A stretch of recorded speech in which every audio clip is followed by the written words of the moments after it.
गणेशोत्सवापूर्वी सांगली मिरज आणि कुपवाड महापालिका क्षेत्रातील प्रमुख रस्त्यांचे पॅचवर्कचे 38 ठिकाणी काम सुरू करण्यात आलं आहे। तसेच आवश्यकतेनुसार विसर्जन कुंड, मूर्तिदान केंद्र यांची व्यवस्था करण्यात आली आहे। त्यासाठी कर्मचारी 2 शिफ्टमध्ये नियुक्त करण्यात आलेले आहेत। न्यायालयाच्या आदेशाचं पालन करून जास्तीत जास्त कृत्रिम कुंडात विसर्जित करण्यात यावे, असेच ज्यांना शक्य त्यांनी मूर्तिदान करावी असे आवाहन आयुक्त सत्यम गांधी यांनी केलं आहे। रस्त्यावर अडथळा निर्माण करणाऱ्या झाडांच्या फांद्या तसेच विद्युत व्यवस्था, कमानी आणि पोस्टर्ससाठी आवश्यक परवानगी यासाठी एक खिडकी योजना करण्यात आली असून मंडळांनी आणि मूर्ती विक्रेत्यांनी महापालिकेत सहकार्य करावे। सरकारी घाट, विष्णू घाट, कृष्णा घाट या ठिकाणी बॅरिकेटिंग करण्यात आलेलं आहे। आवश्यकतेनुसार वाहतूक वळवण्यात आलेली आहे।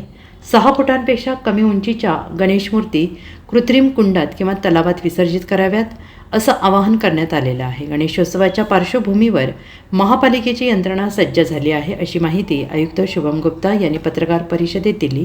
यावेळी उपायुक्त राहुल रोकडे यांच्यासह अधिकारी उपस्थित होते। सर्व सांगलीकरांना नमस्कार। येणाऱ्या गणेशोत्सवासाठी महानगरपालिका पूर्णपणे सज्ज आहेत। महानगरपालिकेच्या तर्फेने बरेच एरियाजमध्ये पॅचवर्कचं काम चालू झालेलं आहे।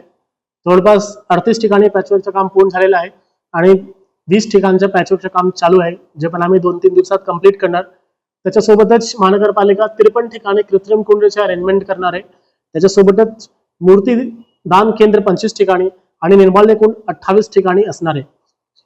ह्या मिळून महानगरपालिकेच्या तर्फे 63 ठिकाणी टोटल 252 कर्मचाऱ्यांची 2 शिफ्टमध्ये नियुक्ती करण्यात आलेली आहे, जेणेकरून गणेश भक्तांना गैरसोय होऊ नये। त्याच्यासोबतच गणेश मंडळला मंडपची परवानगी एक खिडकी योजनामधून देण्यात येत आहे। आपला महानगरपालिकेचा स्टाफ आणि पोलीस प्रशासन मिळून एकच वेळी गणेशोत्सवासाठी परवानगी वगैरे देत आहे। त्याच्यासोबतच महानगरपालिकेचे बागा विभागने जे काही वाहतुकीवर किंवा रोडवर अडथळा करणारे फांदे आहेत त्याला पण काढून टाकण्यात आलेलं आहे। जवळपास 36 रोडवर फांदे वगैरे क्लिअर करण्यात आलेले आहे। बाकी रोडवर पण फांदे वगैरेचं कापण्याचे काम वगैरे सुरू आहे।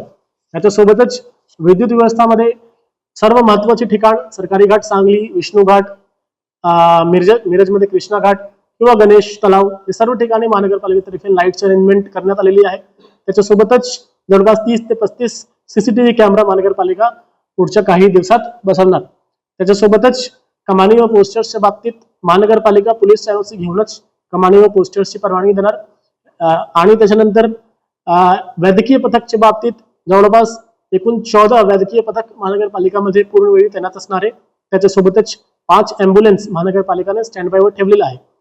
अग्निशमन व्यवस्थामध्ये सर्व महत्त्वाचे ठिकाण, सर्व घाटांवर आणि सर्व गर्दीच्या ठिकाणी आम्ही अग्निशमनची व्यवस्था करण्यात आलेली आहे। ह्याच्यासोबतच महानगरपालिकेचे सर्व अग्निशमन केंद्र 24 तास चालू असणार आहे, ह्याची पण आम्ही खात्री करतो आहे। महानगरपालिकेच्या तर्फेने सर्व तयारी झालेली आहे आणि काही तयारी होत आहे। सर्व गणेश भक्तांना मी निवेदन करू, महानगरपालिकेचे नियम पाळून जे काही आपल्याला करायचे आहे नियमात करा आणि महानगरपालिकेला सहयोग करा आणि गणेशोत्सव चांगल्या प्रकारे साजरा करा। धन्यवाद। Bureau report SPN Marathi, Sangli.